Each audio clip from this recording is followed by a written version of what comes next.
Welcome back, guys, for another Game Bug review. This time I'm going to be reviewing Shadow of the Tomb Raider. Now, this is a little bit delayed because we did get this on release date, and I really wanted to dig right into this game and try and 100% it. Unfortunately, I think I got to like 96-ish, 95, something like that percent. So there's a couple of little things I didn't get in the end. But damn, did I enjoy playing it from start to finish. Now, coming straight off playing Spider-Man as a direct comparison, because Forza is nothing like it, I would say like I loved playing Spider-Man, but jumping into this immediately, I was like, nah, this is the gameplay that I love. And it reminded me how great those last two Tomb Raider games are. And especially this one just feels even better. So let's jump right into it. So concept story, again, I hate doing this section because I hate spoiling anything. So I just like to keep it simple. But basically, if you play the first two games, you're after Trinity, you've got Jonah with you. If you haven't played the games, you don't know who Jonah is, you don't know who Trinity is. Trinity is an evil organization, Jonah's like your best bud. So that's all you really need to know. And basically you're trying to stop them because they're always doing something crude. And this time they're trying to take over the hidden city of Paititi. And that's all I'm going to say, because any more and it's spoiling it. So you really got to play these games for it. But what I will say is the story is engaging. It's got some of the feels, you feel bad for a couple of characters, It's not really funny. There wasn't really any jokes to be had in there. It's a pretty serious game. Lara's voice still shits me.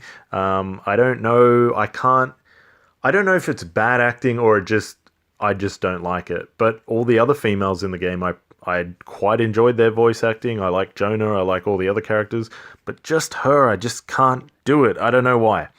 So, I'll just leave that as a personal preference. So I won't mark it down on that. Moving into graphics. Oh, goddamn. These are the best graphics I've seen on a console game. So I was playing this on the Xbox One X, and you have the two options. You can play it in the lower frame rate, but with the better visuals and graphic enhancements and all that, or you can play it in performance mode where it's a bit runs. I don't know if it runs at 60, but it runs definitely a lot faster. But of course, I'm a graphics whore, so I wanted the best prime graphics, and damn, did they pay off. I did notice a bit of slowdown and stuff, but with how amazing it looked, I didn't care. I really didn't care. The environments, you're in the jungles, in like Peru and like I think it's, there's other countries as well. I swear you're in Mexico at one point, but you're going in tropical rainforests and stuff, and they just look amazing. The amount of detail from the rocks on the ground to the mud, and how when you run through it, like there's parts where, if there's a bit of water, it'll make the puddle bigger, and just unreal. The amount of foliage everywhere, and everything is so crisp and so detailed, and just, you've never seen this many shades of green as well. Like, it's not just like the same green. Everything's like, with HDR, fantastic. So if you've got a HD TV, play it in 4K, obviously with HDR on, and you will be in for a treat. I just can't state how much this game just crushes the competition. The only thing that I would compare it to, obviously, is Uncharted, and Uncharted still looks fantastic, but I think this is just that one step above. The only thing holding it back, I'd say, in the visual department is the characters don't look as realistic as in Spider-Man, for example, but I feel their facial animations are still pretty damn top-notch. So moving on to gameplay, if you played the last two games, it's fantastic. For me, the gun combat is better than Uncharted, and I would say the platforming is on par, if not slightly maybe a little bit better, because the puzzles are a lot better in the Tomb Raider games.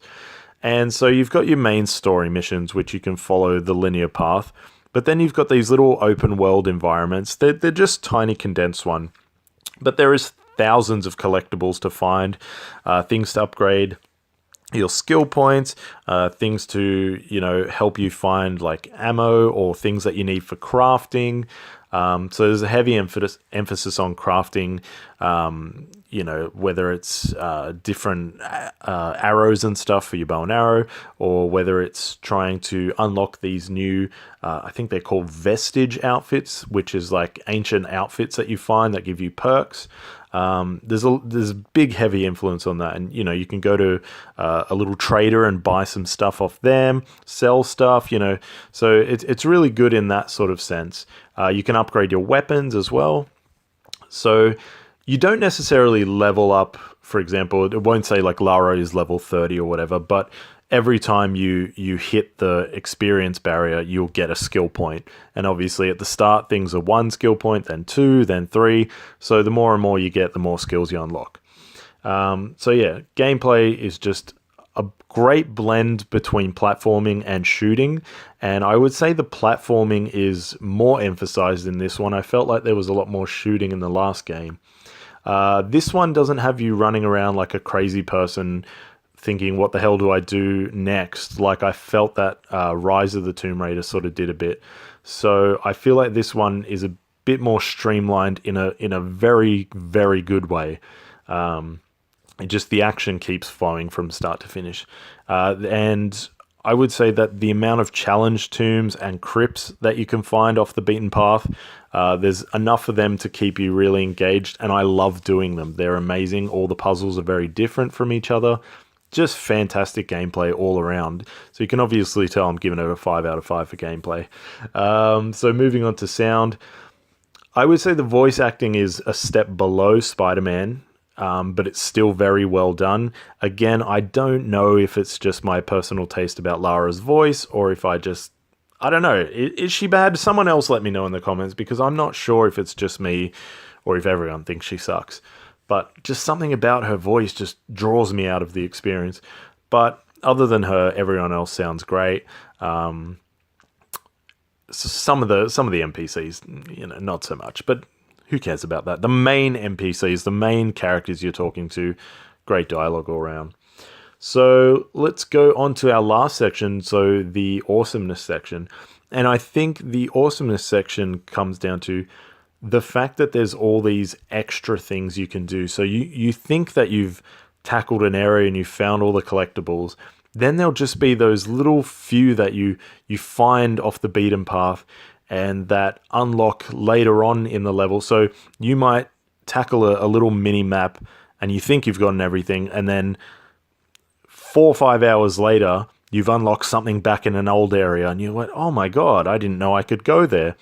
Even doing side missions can open up little separate paths. So there's always something to do to keep you from just, blitzing through the main story. I didn't want to finish the main story. There comes a time when you're right near the end when it says, if you go here, if you accept this mission, you won't be able to go back until the game is complete. And for the first time, I just went, no, I want to do everything now. I don't want to finish this game until I've done as much as I can finding all these little hidden stuff. I did all the challenge tombs. I think I've got 1 crypt left to find. So I just wanted to try and do everything I could before I finish that game.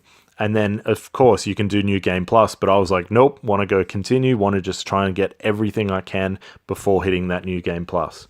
So it's just fantastic. There's just so many things to do in it.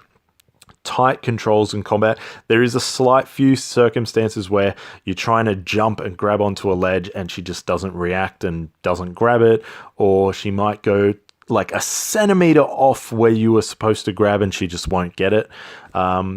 Most of the time it's just due to, me. Like, for example, I was just maybe overestimating the jump or underestimating or whatever, but there are a few times where you've clearly nailed the jump and she just hasn't grabbed it. Or if you're climbing up with your little pickaxe and then you have to jump off to a ledge and she just won't grab it. So little things like that, but brings you straight back in. There's frequent checkpoints, so you don't have to worry too much if you do die. So yeah, overall, fantastic game. Just remember to check out our website, www.gamebug.com, for the full score, because, got to get you checking out the website as well. So hopefully you like this video, guys, and stay tuned for more coming up. Thanks. Bye.